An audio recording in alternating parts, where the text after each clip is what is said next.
बिस्मिल्लाहिर्रहमानिर्रहीम। अस्सलाम वालेकुम डियर स्टूडेंट्स। जी, आज की लैब में हमने दिस कीवर्ड का इस्तेमाल किया था। हमने स्टैटिक कीवर्ड का भी इस्तेमाल करना था, लेकिन हमें वक्त नहीं मिला। तो अभी हम जो है डॉक्यूमेंट से static keyword, static variable, static method के बारे में डिस्कस करेंगे, समझने की कोशिश करेंगे, और उसके बाद हम इसको इक्लिप्स के ऊपर जो है इसको रन करके जो है देखेंगे कि स्टैटिक किस तरीके से इस्तेमाल हो सकता है और उसका हम किस तरीके से यूज़ कर सकते हैं। Java static keyword. The static keyword in Java is used for memory management. Static का कीवर्ड जो इस्तेमाल होता है जावा में, उसका जो इम्पोर्टेंट काम है, मेन काम है, वो मेमोरी मैनेजमेंट है।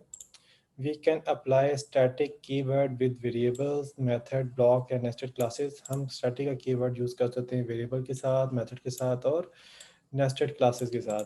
मेन क्लास के साथ नहीं कर सकते, या आउटर क्लास के साथ नहीं कर सकते। इनर क्लासेस जिसे नेस्टेड क्लासेस कहते हैं उसके साथ इस्तेमाल कर सकते हैं। The static keyword belongs to the class then an instance of the class. जो स्टैटिक का कीवर्ड है ये सबसे पहले तो बिलोंग करता है क्लास को, और फिर उसके बाद ऑब्जेक्ट को। ठीक है। अब ये क्या है, ये बात क्या है, इसको मैं थोड़ी देर में जो है वो डिस्कस करता हूँ। आगे जाके एक और सेंटेंस आएगा जिसके साथ जो है मैं इसको मैप कर लूँगा और आपको चीज़ जो है समझ आ जाएगी। अभी सिंपलेस्ट ये रखेंगे कि जी स्टैटिक क्लास वर्ड जो है वो बिलोंग करता है क्लास को भी, और इसी तरीके से एक ऑब्जेक्ट को भी बिलोंग करता है। अच्छा, अब जो स्टैटिक जो है वो क्या हो सकता है, वो वेरिएबल स्टैटिक हो सकता है, मेथड स्टैटिक हो सकता है। अब आते हैं यहाँ पे। जी, हमारे पास है Java static variable. If you declare any variable as static, it is known as static variable. अगर आप किसी भी वेरिएबल को स्टैटिक डिक्लेयर कर दें तो उसको स्टैटिक वेरिएबल कहते हैं। The static variable can be use to refer to the common property of all object. Static variable को इस्तेमाल किया जाता है common property of all objects के तौर पे भी, यानी कि ये एक कॉमन प्रॉपर्टी होगी तमाम ऑब्जेक्ट्स की। एक क्लास के अंदर एक स्टैटिक वेरिएबल है, वो स्टैटिक वेरिएबल उस क्लास के बनने वाले जितने भी ऑब्जेक्ट्स हैं सबके लिए वो कॉमन होगी, उसमें अलग-अलग नहीं होगी, हर ऑब्जेक्ट की अपनी अपनी नहीं होगी। For example the company name of employee, जैसे कि एम्प्लॉयज़ की अगर क्लास है तो उसके अंदर जो कंपनी का नेम होगा वो सब में कॉमन होगा, क्योंकि वो एक ही कंपनी के एम्प्लॉय होंगे। सेम इस तरीके से कॉलेज नेम ऑफ स्टूडेंट्स, तो इसी तरीके से अगर स्टूडेंट की क्लास है तो उसमें अगर कॉलेज का नाम है तो कॉलेज का नाम जो है वो तमाम स्टूडेंट के लिए कॉमन होगा, तो सबके लिए अलग अलग नहीं होगा।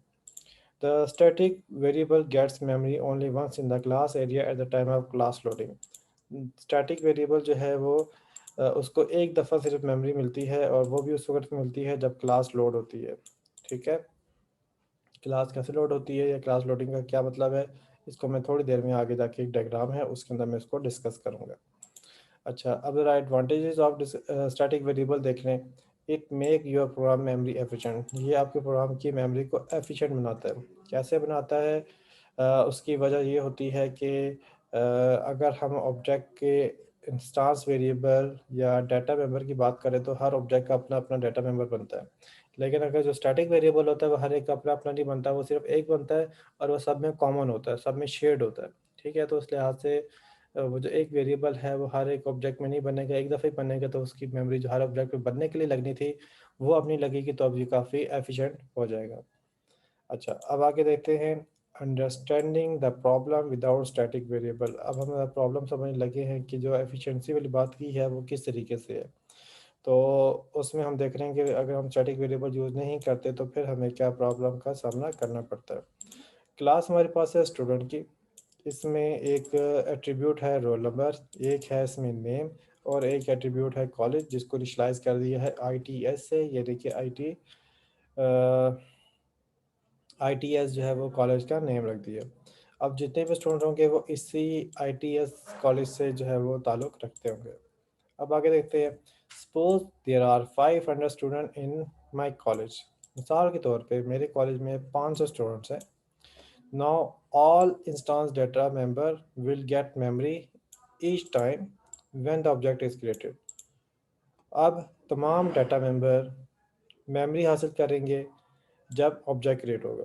यानी कि जब ऑब्जेक्ट क्रिएट होगा तो रोल नंबर के लिए भी मेमोरी रिजर्व की जाएगी, नेम के लिए भी और कॉलेज के लिए भी। तो अब इस तरीके से देखें तो रोल नंबर, नेम और कॉलेज जो है, अगर 500 स्टूडेंट हैं तो ये तीनों एट्रीब्यूट जो हैं वो 500 500 500 होंगे।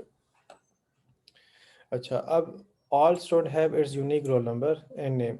अब इस वाले एग्जांपल में देखें तो हर स्टूडेंट का अपना रोल नंबर होगा, नेम होगा, ये तो यूनिक होंगे, तो उसके लिए तो मेमोरी होनी चाहिए। So instance data member is good in such case. तो इंस्टांस के जो ये वाला डाटा मेंबर है ये तो ठीक है, लेकिन here college refers to the common property of all objects. जो कॉलेज है चूंकि वो तमाम स्टूडेंट के लिए सेम ही है, तो ये कॉमन प्रॉपर्टी है तमाम ऑब्जेक्ट की, तमाम स्टूडेंट के लिए कॉमन प्रॉपर्टी है, यानी कि वो बिलोंग करते हैं एक कॉलेज से। कॉलेज का जो नेम होगा वो सबके लिए कॉमन होगा, ठीक है। If we make it static this field will get memory only once. अगर हम इसको सिर्फ 500 ऑब्जेक्ट बनाएं तो ये 500 मेमोरी कंज्यूम करेगा, जिसमें से एक ही इंफॉर्मेशन है जो सब में कॉमन है। लेकिन अगर हम उसको स्टैटिक बना लेंगे तो वो सिर्फ एक दफ़ा बनेगा, एक बनेगा और वो सब के लिए कॉमन हो जाएगा, हर एक के लिए अलग-अलग नहीं बनेगा। अच्छा, अब इसमें फर्दर आगे देखते हैं। Java static property is shared to all object. Java की जो स्टैटिक प्रॉपर्टी है, प्रॉपर्टी का मतलब यहाँ पे एट्रीब्यूट है या डाटा मेंबर है, ठीक है। तो जावा के जो स्टैटिक एट्रीब्यूट हैं वो तमाम ऑब्जेक्ट्स के दरमियान में शेयर होते हैं। अच्छा, इसके बाद है जी एग्जांपल ऑफ स्टैटिक वेरिएबल। हम यहाँ पे एक स्टैटिक वेरिएबल के एग्जांपल देखने वाले हैं। Public class student. अब इसमें हमारे पास है जी रोल नंबर और नेम, दो एट्रीब्यूट हो गए जो कि नॉन स्टैटिक हैं। इनको मैं नॉन स्टैटिक बोलूँगा क्योंकि जब स्टैटिक का लफ्ज़ यूज़ हो रहा है तो उस पर फ़र्क करने के लिए कौन से स्टैटिक वाला है कौन से स्टैटिक वाला नहीं है। तो जो नॉन स्टैटिक होंगे जिनमें स्टैटिक नहीं लगा होगा उसको मैं नॉन स्टैटिक कह रहा हूँ, ठीक है। अच्छा, अब नेक्स्ट हमारे पास है, यहाँ पे आप स्टेटमेंट देख सकते हैं। यहाँ पे हमारे पास अब इंस्टीट्यूट के नाम से एक वेरिएबल है, जहाँ पे पहले इसका नाम यहाँ पे कॉलेज रखा हुआ था, लेकिन अब यहाँ पे वेरिएबल यूज़ करेंगे इंस्टीट्यूट, चलें।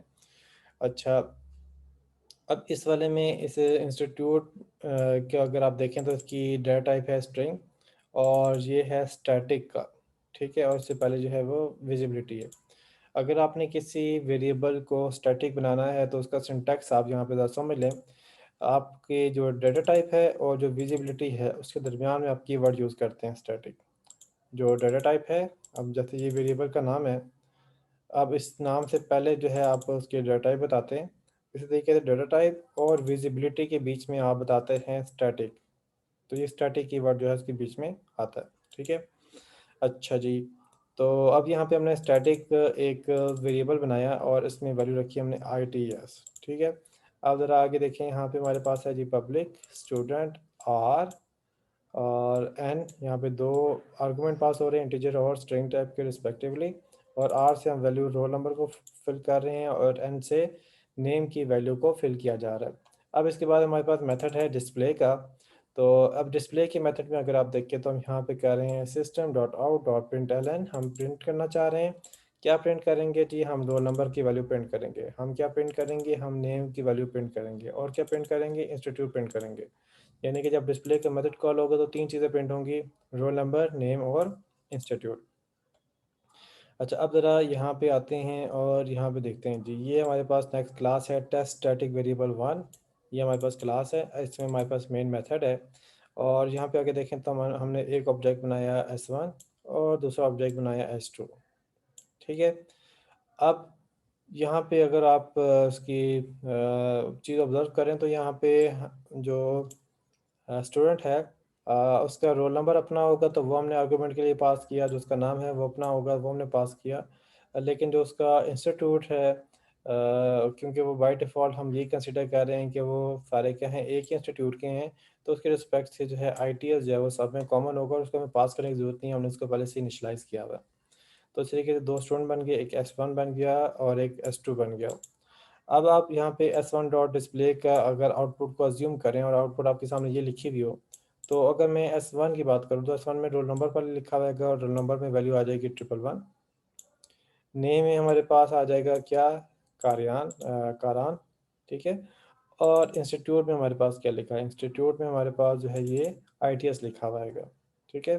अब इसी तरीके से दूसरा ऑब्जेक्ट है S2, तो उसके लिए यहाँ पे रोल नंबर आ जाएगा 222, आर्यान आ जाएगा नेम के तौर पे और इंस्टीट्यूट आ जाएगा ITS। तो ये इसकी आउटपुट है, आप इसकी आउटपुट देख लें तो देखिए यही आउटपुट इसकी बन रही है। ऑलराइट, तो अब मैंने कुछ बातें ऊपर कही थी कि मैं बाद में जिक्र करूँगा, तो अब इसकी बारी आ गई कि हम इसका जिक्र यहाँ पे करें। ये जो डायग्राम आपके सामने शो हो रही है, ये डायग्राम हमें जो डिफरेंट एस्पेक्ट्स हैं स्टैटिक के होने के और इसके अलावा डिफरेंट वेरिएबल्स के होने के, तो उसके लिहाज से डायग्राम जो है बड़ी कम्प्रिहेंसिव है, काफ़ी डिटेल्ड भी है, और इसके अंदर हम जो है इसको बड़ी अच्छी तरीके से समझने की कोशिश करेंगे। अच्छा, अब इसमें हमने क्या समझना है? इसमें समझना ये है कि हम अभी तक जो है वो स्टैक मेमोरी और हीप मेमोरी का इस्तेमाल करते आ रहे थे। स्टैक मेमोरी कौन सी मेमोरी थी? ये वो मेमोरी है जिसको कंपाइलर जो है वो कंपाइल टाइम में जो है वो डिक्लेयर कर लेता है या कंपाइल टाइम में उसको जो है लोकेट कर लेता है, ठीक है। तो ये आपकी जो है वो कंपाइलर के या प्रोग्राम का पार्ट बनती है ये वाली मेमोरी, ठीक है। इसके बाद ये आपके पास है हीप मेमोरी, और हीप मेमोरी कौन सी मेमोरी होती है? ये वो मेमोरी है जो रन टाइम पे बनती है, यानी कि प्रोग्राम का पार्ट नहीं होती है, लेकिन प्रोग्राम में इंस्ट्रक्शन होती है जिसमें आप मेमोरी डिमांड करते हैं और ऑपरेटिंग सिस्टम रन टाइम के ऊपर आपको मेमोरी एलोकेट करके देता है। वो आपके पास कहाँ पे आती है? वो इस हीप मेमोरी में आपके पास जो है वो आ जाती है। इसके अलावा आपके पास ना यहाँ पे एक और मेमोरी का जिक्र किया जा रहा है जिसको आप कह रहे हैं क्लास एरिया। ये भी एक्चुअल में प्रोग्राम का पार्ट होती है, लेकिन ये थोड़े से डिफरेंट जगह पे है कि आपके स्टैक में नहीं शामिल है, ये आपके क्लास एरिया में शामिल है। अब आपके जो एक प्रोग्राम है उसके अंदर मल्टीपल क्लासेस हो सकती हैं, तो अब हर क्लास के रिस्पेक्ट से जो है उसके अंदर कोई मेमोरी अगर है, तो वो आपके पास कहाँ पे होगी? उसके क्लास एरिया में मौजूद होगी, ठीक है। अच्छा, तो अब इन मेमोरीज़ को ज़रा थोड़ा समझ लें कि ये मेमोरी जो है वो कब बन रही है, कैसे बन रही है। मैं ज़रा इसको थोड़ा ड्रॉ करके आपको समझाने की कोशिश करूँगा कि ये किस तरीके से बन रही है। तो लेट्स से हम कहते हैं हमारे पास ना 3 प्रोसेस होते हैं। एक प्रोसेस मेरे पास ये वाला है और उसके बाद एक प्रोसेस मेरे पास ये वाला है, ठीक है? और एक प्रोसेस मेरे पास ये वाला है। तो ये टोटल मेरे पास 3 प्रोसेसेज़ हैं जिनके 3 बॉक्सेस मैंने आपके सामने बनाए हैं। अब ये वाला प्रोसेस कौन-सा है? ये प्रोसेस मेरे पास है कंपाइलेशन टाइम,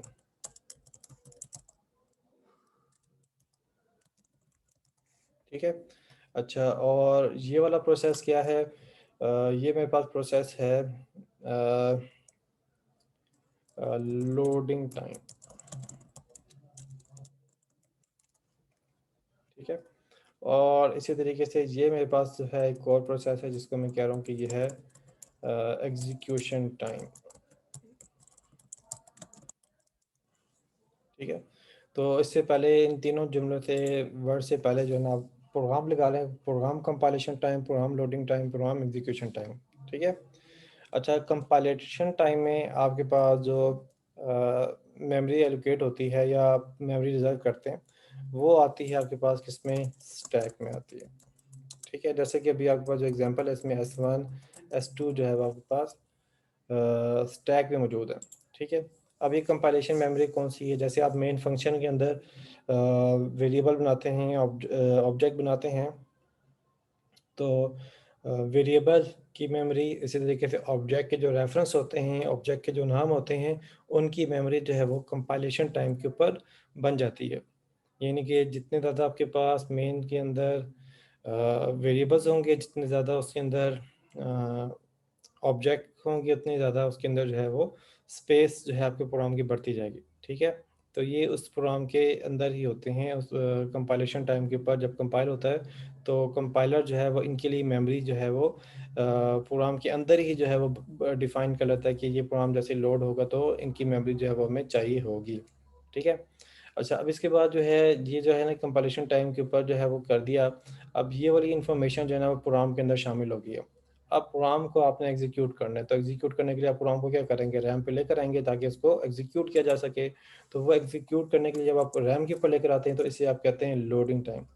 और लोडिंग टाइम के ऊपर जो है आपकी जो मेमोरी है वो एक तो स्टैक की मेमोरी आपकी जो है वो डेवलप होती है, साथ में क्लास एरिया जो है वो डेवलप होता है। ठीक है, तो अभी जो हमारे पास एग्जांपल है इसके अंदर जो ये कॉलेज है जो कि स्टैटिक वेरिएबल है, ये कहाँ पे बनेगा, ये आपके पास बनेगा क्लास एरिया में।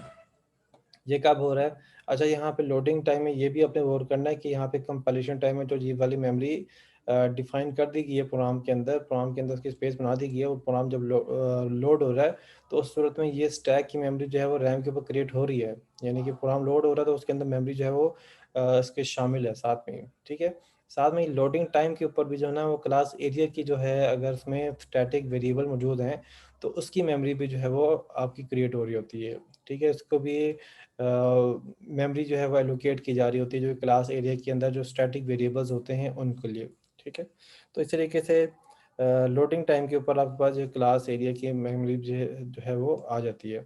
इसके बाद आता है नेक्स्ट आपके पास जिसे हम कहते हैं एग्जीक्यूशन टाइम। एग्जीक्यूशन टाइम की जो पर मेमोरी होती है वो आपको बताते हैं हीप मेमोरी। अब ये कौन सी मेमोरी होती है, ये वो मेमोरी है जो कि प्रोग्राम के अंदर नहीं है, यानी कि आपके जो प्रोग्राम लिखा होगा उसके अंदर पूरा आपके पास इंस्ट्रक्शन कोड है, इंस्ट्रक्शन कोड के अंदर जो है वो ये इंस्ट्रक्शन तो होगी कि हमें ये मेमोरी चाहिए है, और वो मेमोरी जो है ना अभी आपको नहीं मिली होगी। ये मेमोरी कब मिलेगी, जब वो इंस्ट्रक्शन एग्जीक्यूट होगी तो उस वक्त में ऑपरेटिंग सिस्टम से वो मेमोरी एलोकेट करवाई जाएगी और वो आपको तब मिलेगी। ये अभी तक प्रोग्राम का हिस्सा नहीं है, ये प्रोग्राम से क्या होगी, अलहदा होगी। अभी ये जो दो मेमोरीज है ना ये प्रोग्राम का हिस्सा है। ठीक है, ये दोनों मेमोरी जो हमने पहले जिक्र की है, स्टैक की और क्लास एरिया, ये दोनों क्या है, ये प्रोग्राम का हिस्सा है, प्रोग्राम का पार्ट है। लेकिन जो ये हीप मेमोरी है ये आपके पास जो है ये प्रोग्राम का हिस्सा नहीं है, ये प्रोग्राम से हट के है।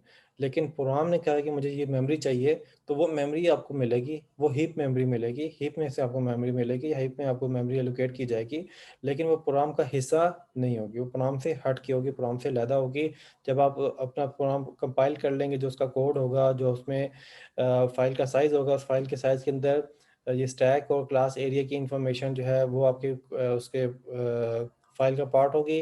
लेकिन जब उस फाइल को आप एग्जीक्यूट करेंगे, एग्जीक्यूट होने पे आपके पास जो है वो ये वाली स्टैक की और क्लास एरिया की जो मेमोरी है वो लोड होगी, और फिर जो रन टाइम में जब एग्जीक्यूट हो रही होगी तो फिर आपको हीप मेमोरी मिलेगी जो कि क्लास के अंदर शामिल नहीं है, या प्रोग्राम के अंदर शामिल नहीं है, फाइल प्रोग्राम के फाइल के अंदर शामिल नहीं है।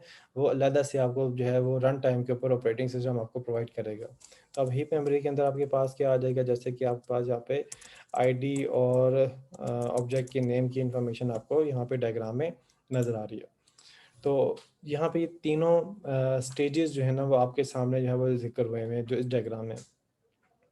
अब अ, होता क्या है, कुछ होता ऐसे है कि जब आप प्रोग्राम बनाते हैं तो उसमें आप कुछ वेरिएबल्स जो हैं वो डिक्लेयर करते हैं। तो वेरिएबल जो डिक्लेयर करते हैं नॉर्मल जो मेन मेथड के अंदर नॉर्मली हम कर रहे होते हैं, तो वो वेरिएबल्स जो होते हैं वो आपके पास कहाँ पे आ जाते हैं, स्टैक में आ जाते हैं। ठीक है, इसके बाद आप कुछ क्लास बना रहे होते हैं, क्लास के अंदर जो आपके पास ऑब्जेक्ट्स होते हैं, क्लास के अपने जो इंस्टांस वेरिएबल होते हैं, वो आपके पास जो है वो प्रोग्राम का पार्ट नहीं बनते, लेकिन वो क्लास के अंदर जो है वो पता होता है कि क्लास ने जो है इन चीज़ों की ज़रूरत कर यूज़ करनी है तो वो रन टाइम के ऊपर इनको मेमोरी वगैरह एलोकेट की जाएगी। तो वो प्रोग्राम का पार्ट नहीं होते, लेकिन प्रोग्राम के अंदर उनकी इंस्ट्रक्शन जो है वो अवेलेबल होती हैं।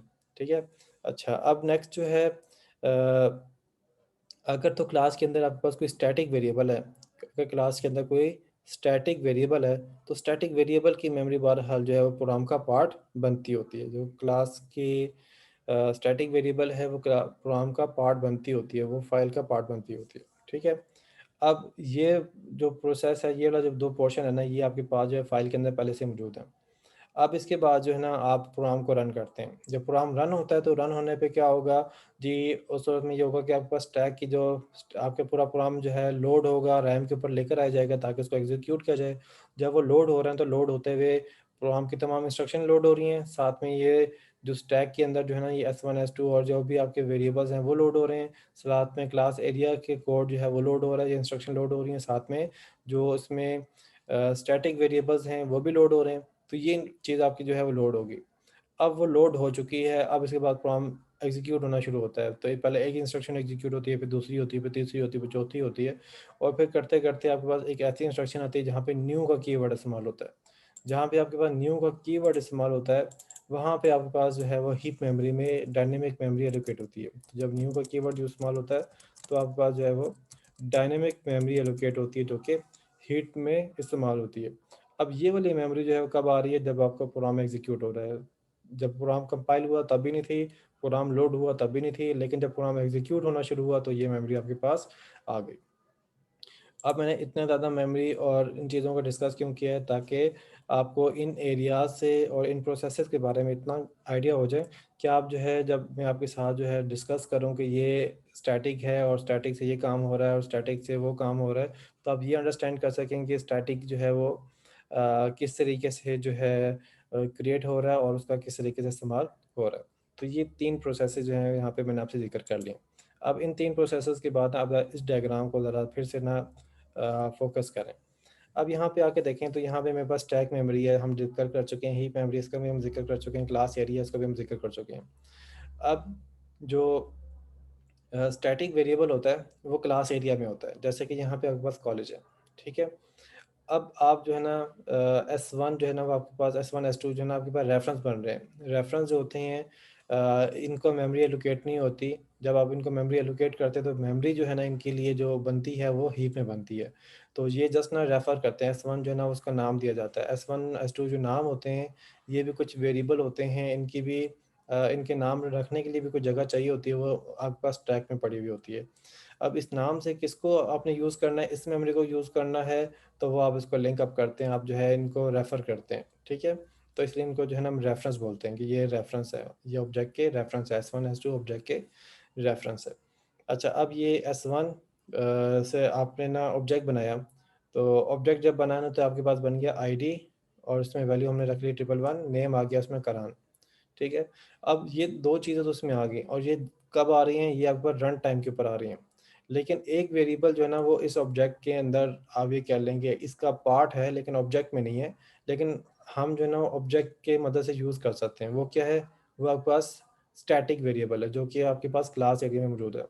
तो फॉर एग्ज़ाम्पल आप s1 डॉट डिस्प्ले करते हैं, तो s1 डॉट डिस्प्ले से क्या होगा? उससे आपके पास आईडी शो होनी है। आईडी की वैल्यू क्या आएगी यहाँ से, जो 111, वो कहाँ से आ रही है? हीप मेमोरी से आ रही है। फिर जी आप S1 डॉट डिस्प्ले के अंदर आपको दूसरी जो है अपने नेम को डिस्प्ले करना है। तो नेम कहाँ से आ रहा है जी? ये भी आपके पास हीप मेमोरी में से आ रहा है, ये डायनेमिक मेमोरी से आ रहा है, और ये क्या है? ये करान आपके पास आउटपुट पे आ गया। अब उसके अलावा ना आप देखें तो वहाँ पे इंस्टीट्यूट या कॉलेज को भी डिस्प्ले किया गया है। वो इंस्टीट्यूट या कॉलेज जो है वो कहाँ से आ रहा है? वो तो हीप मेमोरी में नहीं है। फिर कहाँ पे है? जी वो ऑब्जेक्ट के साथ ना वो मेमोरी लिंक अप होती है, जो कि क्लास एरिया में पड़ी होती है, जिसका नाम होता है स्टैटिक मेमोरी।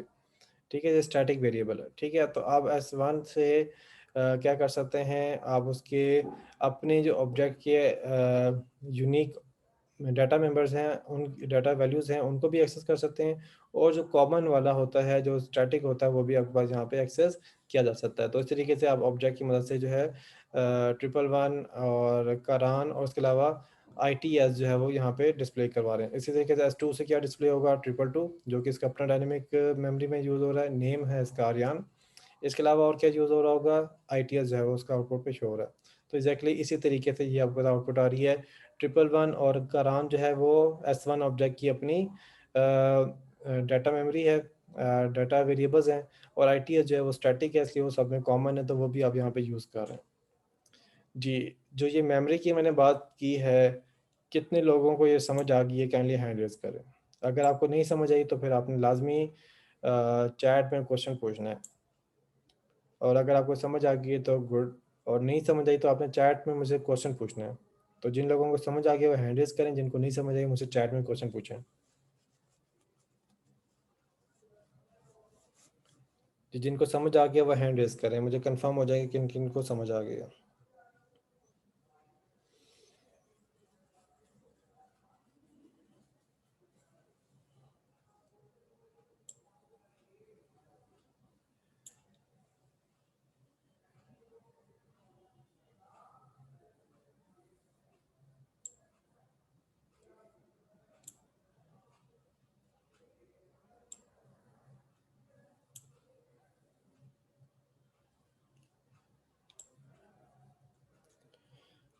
जी, आधे स्टूडेंट को समझ आ गई, उन्होंने हैंड रेज कर दिया, बाकी बच्चों ने हैंड रेज नहीं किया और चैट में मुझे क्वेश्चन भी नहीं आया।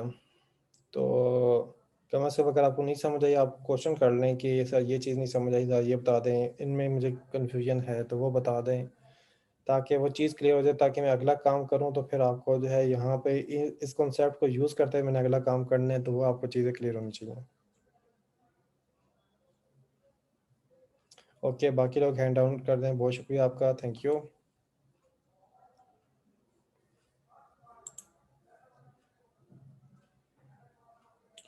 अच्छा जी, अब आप लोग ये करें कि अपना नाम और रजिस्ट्रेशन नंबर लिख के चैट में सेंड कर दें, ताकि आपकी अटेंडेंस मार्क हो जाए। अपना नाम और रजिस्ट्रेशन नंबर लिख के चैट में सेंड कर दें।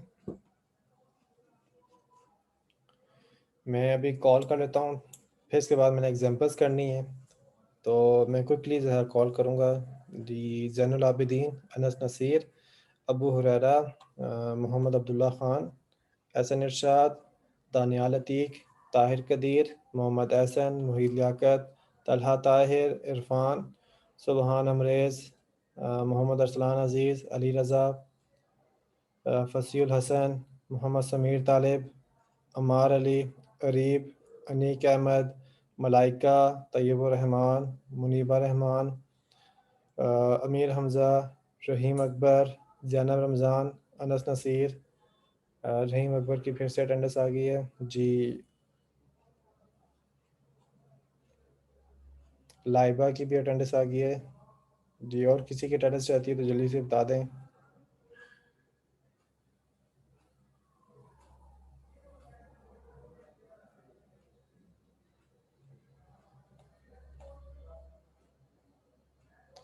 जी, मुझे रुबाब की भी अटेंडेंस रिसीव हो गई है।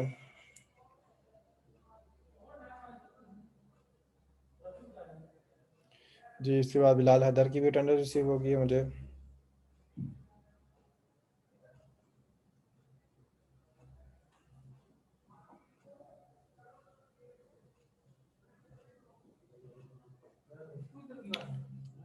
ओके, तो चलें जी। मुझे जिन लोगों ने अटेंडेंस भेजी थी उनकी अटेंडेंस मैंने बता दी है। अब हम आगे चलते हैं। अच्छा, अब हम देखने लगे हैं एक प्रोग्राम जिसमें हम स्टैटिक वेरिएबल का इस्तेमाल करेंगे। तो इससे पहले हम ना देखने लगे हैं एक ऐसा प्रोग्राम जिसमें स्टैटिक के ना होने से जो है वो हम देखेंगे क्या फ़र्क पड़ता है, और स्टैटिक के लगा देने से क्या फ़र्क पड़ता है। तो हम ये दोनों प्रोग्राम जो है वो भी इसी सेशन के अंदर कोशिश करेंगे कि कर लें। अच्छा, तो अब इस वाले एग्जांपल में क्या होगा, इस एग्जांपल में ये होगा कि हम ना एक क्लास बनाते हैं। क्लास का नाम है काउंटर। कीवर्ड क्लास यूज़ हो रहा है, विजिबिलिटी इसकी पब्लिक है। इसमें हमने एक वेरिएबल बनाया, ये प्राइवेट टाइप का वेरिएबल है। प्राइवेट विजिबिलिटी के साथ प्राइवेट विजिबिलिटी के साथ ये वेरिएबल है काउंट का। इसके डेटा टाइप है इंट, और इसको इनिशियलाइज कर दिया हमने वैल्यू 0 के साथ, ठीक है। अच्छा, अब इसके बाद हम आ जाते हैं कंस्ट्रक्टर में। ये कंस्ट्रक्टर है, तो पहचान लें कंस्ट्रक्टर कैसे। क्लास का नाम हो, कंस्ट्रक्टर का नेम सेम होता है, इसकी कोई रिटर्न टाइप नहीं होती, ठीक है। अच्छा, अब इसमें देखें तो ये हमारे पास जो है वो नो आर्गुमेंट वाला कंस्ट्रक्टर है। अच्छा, अब इसमें फर्दर हम ये करेंगे this dot count plus plus. This की मदद से हमने क्या कर लिया, हमने क्लास के इस मेंबर को एक्सेस कर लिया, और इसके बाद हमने काउंट प्लस प्लस कर लिया। काउंट प्लस प्लस से क्या होगा, पहले इसमें वैल्यू पड़ी है 0, तो जब कंस्ट्रक्टर कॉल होगा तो कंस्ट्रक्टर कॉल होते ही काउंट के अंदर क्या हो जाएगी, वैल्यू इंक्रीज हो जाएगी, +1 हो जाएगा, ठीक है। अच्छा, अब इसमें हम ये कर रहे हैं फर्दर कि system dot out dot println, हम साथ में जो जब कंस्ट्रक्टर कॉल होता है तो हम काउंट में इंक्रीमेंट करते हैं, और साथ में आउटपुट देते हैं टोटल ऑब्जेक्ट जो क्रिएटेड हुए हैं, बने हैं, और उसमें काउंट की वैल्यू देते हैं। तो उस सूरत में यहाँ पे वैल्यू क्या आ जाएगी यहाँ पे, क्योंकि ये कौन का वेरिएबल है, ये नॉन स्टैटिक है, तो हर ऑब्जेक्ट का अपना ये वेरिएबल होगा। तो हर एक अपना होगा, तो हर एक के पास वैल्यू मिलेगी इनिशियली वो होगी 0, और +1 होने से जो है उसकी वैल्यू मिलेगी कौन। तो हर एक का जो कंस्ट्रक्टर है वो इसमें वैल्यू 1 करके आउटपुट पे शो करेगा। तो अब इसमें हमारे पास ये मेन मेथड है। इसमें देखें तो पहला काउंटर है, पहला ऑब्जेक्ट है काउंटर का C1 equals to new counter. तो इसने क्या किया, इसने डिफ़ॉल्ट कंस्ट्रक्टर को कॉल किया, या इसने नो आर्गुमेंट कंस्ट्रक्टर को कॉल किया, और ये वाला इसने क्या किया, इसने ये किया कि यहाँ पे काउंट में इंक्रीमेंट कर दिया। उसको अगर मैं आपके सामने ड्रॉ करूँ तो यहाँ पे हमारे पास जो है वो ये इस तरीके से हमारे पास एक C1 बन गया। ठीक है, इसमें ये हमारे पास जो है वो काउंट वाला वेरिएबल है, और इसमें जो है वैल्यू थी 0 इनिशियली। फिर जब उसमें काउंटर पे जब काउंट प्लस प्लस हुआ तो इसकी वैल्यू होगी 1। ठीक है। अच्छा, अब इसी तरीके से जब आपके पास नेक्स्ट होता है, अच्छा अब यहाँ पे अगर डिस्प्ले में देखेंगे तो डिस्प्ले पे क्या आएगा, टोटल ऑब्जेक्ट क्रिएटेड कॉलन 1। ठीक है। अच्छा, अब नेक्स्ट जो है हम यहाँ पे करते हैं कि काउंटर C2 स्टेटमेंट एग्जीक्यूट करते हैं। तो काउंटर से को जब करेंगे तो हमारे पास एक और स्पेस बनेगी, और उसके अंदर भी अलग से एक वेरिएबल होगा जिसका नाम होगा काउंट। तो जी ये हमारे पास बन गया C2, और इसके अंदर हमारे पास आ गया है काउंट, और जब इनिशियली वैल्यू होगी इसकी वो होगी 0, और जब आप देखेंगे यहाँ पे this dot count plus plus करेंगे तो इंक्रीमेंट होगा, तो ये वैल्यू हो जाएगी 1। ठीक है। अब इसी तरीके से हमारे पास जो है वो तीसरा ऑब्जेक्ट है। ठीक है, और इसके अंदर भी स्पेस बनेगी, और इसमें हम क्या कर रहे हैं, अब यहाँ पे हमने काउंटर C3 को एग्जीक्यूट कर रहे हैं। तो इस सूरत में यहाँ पे आपके पास ऑब्जेक्ट बन रहा होगा C3 के रेफरेंस पे, और उसके अंदर भी वेरिएबल का नाम होगा काउंट, और इसमें भी यही होगा कि स्टार्टिंग में वैल्यू इसकी 0 होगी, फिर कंस्ट्रक्टर की वजह से इसकी वैल्यू जो है इंक्रीज होकर 1 हो जाएगी। अब जब आप इसको देखेंगे कि ये आउटपुट पे आ रहा है, तो आउटपुट पे क्या आएगा, तो आप देखेंगे जो पहला ऑब्जेक्ट बना उसने कहा जी टोटल ऑब्जेक्ट्स क्रिएटेड 1। दूसरा आएगा, उसने कहा जी टोटल ऑब्जेक्ट क्रिएटेड 1, क्योंकि दोनों अपने अपने ऑब्जेक्ट की अपने अपने वेरिएबल की काउंट की वैल्यू जो आउटपुट पे शो कर रहे हैं। तीसरे ने भी क्या किया, टोटल ऑब्जेक्ट क्रिएटेड, और ये आ गया आपके पास 1।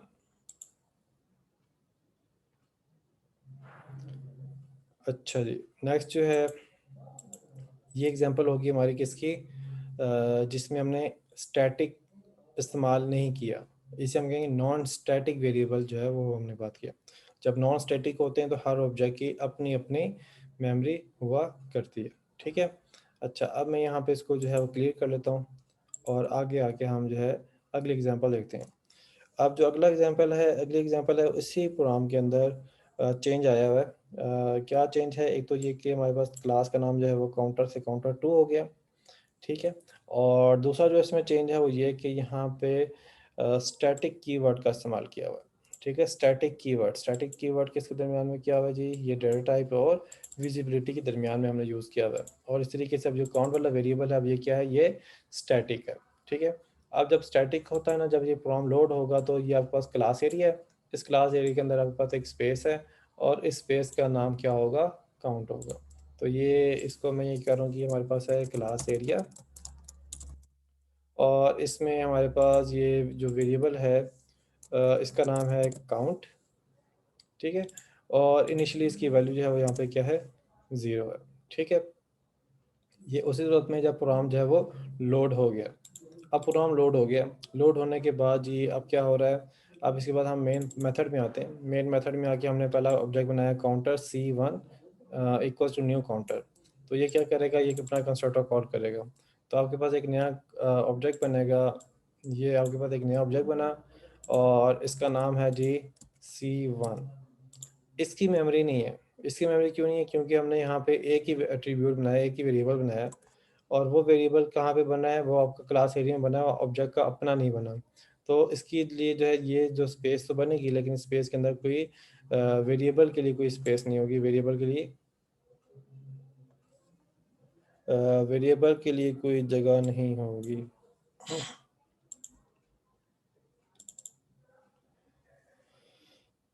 अच्छा जी, अब यहाँ पे C1 आ गया, और यहाँ पे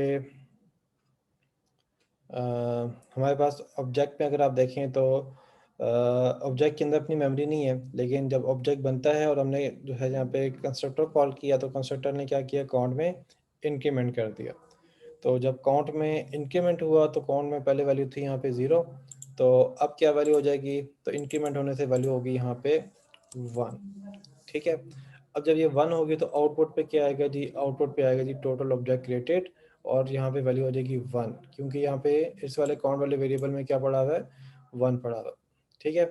अब ये आ रहा है आंसर किसका, जब हमारे पास C1 बना। अब इसके बाद हम अगला स्टेटमेंट को एग्जीक्यूट करें, तो उसमें आपके पास बनेगा C2। तो जब C2 बनेगा तो उसके लिहाज से आपके पास एक और ऑब्जेक्ट बन रहा होगा, ठीक है, और उस ऑब्जेक्ट का नाम रखा जाएगा C2, ठीक है। अब ये इसका नाम क्या आ गया, C2। अब जब C2 बन रहा है ना, तो इसमें ये कंस्ट्रक्टर कॉल हो रहा है पर नो आर्गुमेंट वाला कंस्ट्रक्टर। तो उस वक्त में क्या हो रहा है, काउंटर में इंक्रीमेंट हो रहा है, ठीक है। ये जो काउंटर है इस काउंट प्लस प्लस, इसकी वजह से क्या हो जाएगा, यहाँ पे इंक्रीमेंट होगा। जब इंक्रीमेंट होगा तो अभी यहाँ पे वैल्यू 1 पड़ी हुई, अब क्या हो जाएगी, वैल्यू 2 हो जाएगी। अब ये इसमें 1 से 2 क्यों, और ये 1 हर ऑब्जेक्ट की क्योंकि अपनी नहीं है, वो सबकी कॉमन है। तो अब पहली वाली जो वैल्यू पड़ी हुई थी उसी के अंदर वो इंक्रीमेंट करेगा, उसके अंदर हम चेंज कर रहे हैं, ठीक है। तो पहले इसके अंदर वैल्यू 1 पड़ी हुई थी, तो दूसरे ऑब्जेक्ट ने क्या कर दिया, उसकी वैल्यू को 2 कर दिया। अब जब वैल्यू 2 कर दिया तो अब आउटपुट पे क्या आएगा जी, इसके बाद आउटपुट पे आएगा टोटल ऑब्जेक्ट क्रिएटेड। अब काउंट की वैल्यू क्या है, अब इसकी वैल्यू है 2। अब इसके बाद जो है नीचे अगर आप देखें यहाँ पे, तो फर्दर काउंटर C3 है।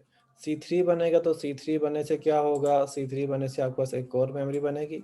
ये आपके पास एक और मेमोरी बनी, और इस मेमोरी का नाम क्या रखा जाएगा, इसका नाम रखा जाएगा जी, इसका नाम रखा जाएगा C3, ठीक है। और चूंकि ये इसी कंस्ट्रक्टर को कॉल कर रहा है, ये वाला कंस्ट्रक्टर जो है इसी को कॉल करें, तो इस कंस्ट्रक्टर को कॉल करने से क्या होगा कि ये काउंट में प्लस प्लस होगा, काउंट में प्लस होने की वजह से जो ये वाली वैल्यू है, ये अब 2 थी, अब ये क्या हो जाएगी, इंक्रीमेंट हो जाएगी, 3 हो जाएगी। अब ये 3 जो है वो आपके पास क्या हो जाएगा, ये आउटपुट पे आ जाएगा।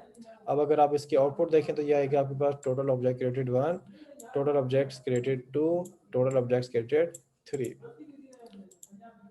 जी, ये था आपका स्टैटिक और नॉन स्टैटिक का इस्तेमाल, और उसका आपने यूजेबिलिटी जो है देखी। बाकी हम नेक्स्ट सेशन में डिस्कस करते हैं, मिलते हैं नेक्स्ट सेशन में।